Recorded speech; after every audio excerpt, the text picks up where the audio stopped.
The pandemic has led to new challenges for this year's election for voters, government officials, and candidates, but the challenges are even more daunting for people at risk of being evicted from their homes. The state has a moratorium on evictions that's due to expire October 17th, which happens to be the first day of early voting in Boston.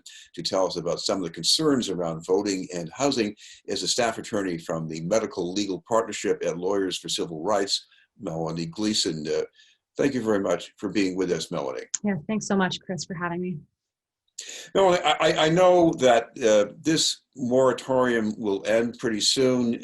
I can't imagine everybody being evicted in one day, but at the same time, how many people are at least at risk of losing their homes?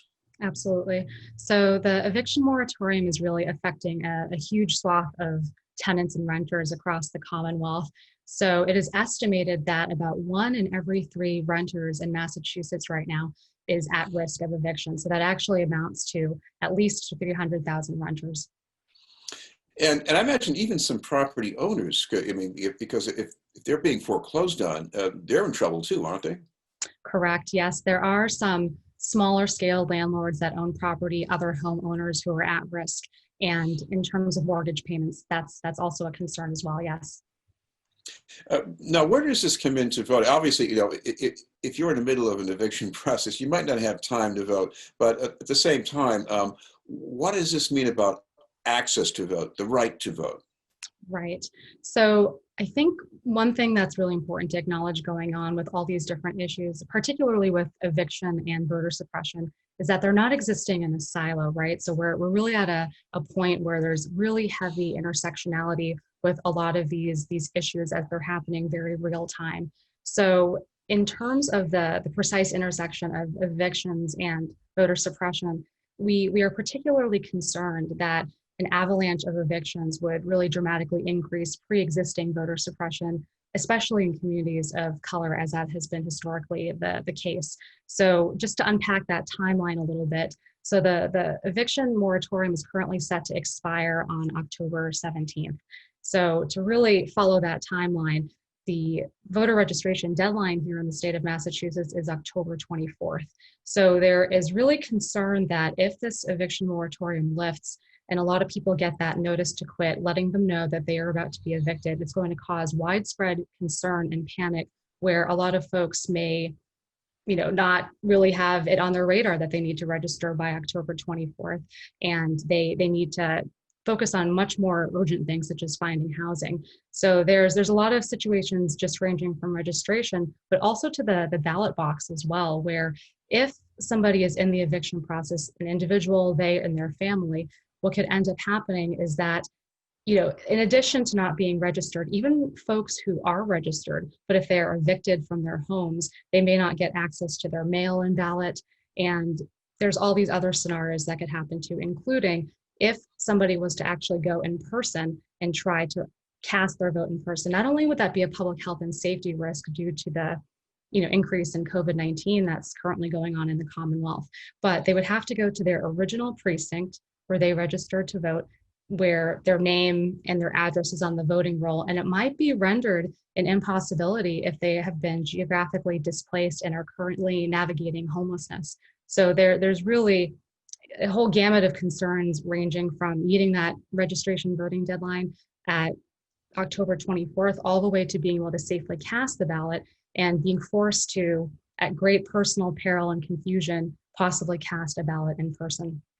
Well, I've heard some reassuring statements from people in Boston saying that if you were registered already and you went to your last polling place, no one will make it a problem for you. But on the other hand, I can also imagine people just being flat out confused. Wouldn't that happen? I think this is an issue that's absolutely ripe for confusion, because in the instance where somebody is being geographically displaced far from their polling location, and they would have to, the onus is really on them if they're aware to even, go back to their original precinct, which may be rendered a logistical impossibility or complication. And, there is such a thing as being able to cast a provisional ballot. So that could be cast, if they don't except them being able to vote at the polling location site that they're going to. But the problem with the provisional ballots is that they aren't counted on election day itself. So this really has the impact, even if a person were to go through the gamut of not being able to vote by mail, which is really what is needed right now in this public health and safety crisis, there's massive confusion about would their ballot, even if they were at great personal risk to go and vote, be counted in the first place.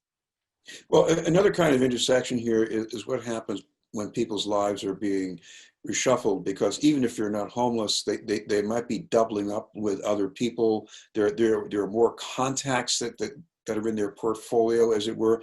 And then they're maybe going to a polling place. So what does this mean about public health? Absolutely. So just as you had named, Chris, there's a lot of risk in what this means when we are really taking residents in the Commonwealth where they're at their most vulnerable, which is in their homes, and asking people to really put public health and safety at risk by going and doubling up, trying to find other places to live. And not only is that decreasing social distancing, which is mandatory right now, but it's also increasing the transmission and otherwise of COVID-19. So it really is putting not only renters in their homes at risk, but just the public, the Commonwealth at large. I want you to overlay this with data that we already have about who is most at risk for getting infected nowadays, and who's most at risk of getting evicted. What do you see? I mean, is there an overlap? Yes. So there is a really strong correlation between data that is available of who is more likely to contract COVID-19 in the Commonwealth of Massachusetts and the eviction rate. So in terms of the COVID-19 contracted rate, there is data that's available that says that communities of color, namely Black and Latinx residents here in the Commonwealth, are up to 3 times as likely to contract COVID-19 than white residents. So that's the first thing. So just in terms of contracting COVID due to health disparities and other systemic inequities, this population is more at risk for getting COVID-19 itself. And then in terms of how that translates to evictions, so there was a recent study that was released where 78% of evictions that happened during the first month of the state of emergency in Massachusetts were affecting communities of color in Boston. That's an overwhelming percentage, overwhelmingly disproportionate in terms of how it's affecting our communities of color. And there was also data analyzed in that same study that during a 2-year period between 2014 and 2016, communities of color were 7 times as likely to be evicted from their homes as opposed to residents who are white. So this is a very disproportionate effect in terms of our communities of color. Well, if you take that one step further, I mean, you can hope that the state legislature will help resolve this. But on the other hand, if they don't, does that become a sort of an argument in court where this becomes a civil rights issue? Mm-hmm. So I think there are several different solutions here. So the 2 solutions to really just address right away in terms of how do we address this issue. So Governor Baker, this is the most expedient way, can use his executive authority to extend the moratorium past October 17th and not only alleviate the public health and safety risk we have going on with the Commonwealth at large, particularly our renters, and even more particularly our renters of color, but we can also, ensure that all the ballots are counted in time to ensure a record-breaking general vote turnout on November 3rd, excuse me. And I think in addition to that, there also is the COVID-19 Housing Stability Act, which is being proposed right now in the Massachusetts legislature. It's actually quite far along, where the bill is set to go into the House Ways and Means Committee. So it's just a couple of short legislative steps from being able to be passed. So we really need the Massachusetts legislature to go ahead and continue passing this bill so it can be enacted quickly into law. And in terms of potential court challenges that we might see, that's something that we at Lawyers for Civil Rights always have our eye on. We, for example, earlier this summer, we filed a lawsuit when we heard that the Secretary of the Commonwealth was not sending out vote by mail applications as the law required. So the Secretary eventually did send out those vote by mail applications. So it's an issue that we're keeping our eye on, but we're hoping that either through the governor extending the moratorium himself through his authority, or the legislature pushing this further, we're not only hopeful, but really needing one of those solutions to be enacted so that Massachusetts renters are protected. Well, as you mentioned, the moratorium has already been challenged by property owners, and the response so far in court where that's happening is that the judge, I think, has limited patience with continuing the moratorium much longer. So short of doing that, what kind of relief could you look for from the state legislature that would help? Mhm.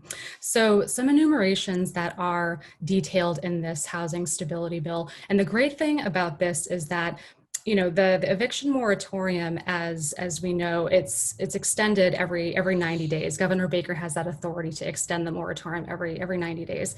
So one of the great things about the COVID-19 Housing Stability Act in the Massachusetts legislature is that it's both providing longer term financial relief and up to a period of a full year, so that this pandemic is not going away, unfortunately, anytime soon. So what this is really doing is just allowing both Massachusetts renters and landlords to be able to benefit from this. And that's really important. This doesn't have to be a zero-sum game, where this bill would allow for several things. It would allow for state relief fund for small landlords to be able to further stabilize them. It would offer new options for deferring mortgage payments, and as well as tenant protections from debt collection. So it's really targeting multiple groups of folks who are affected in this so that everyone can get protection.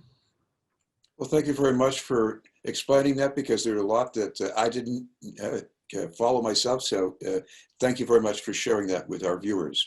Thank you. Thank you, Chris. That was Melanie Gleason from Lawyers for Civil Rights.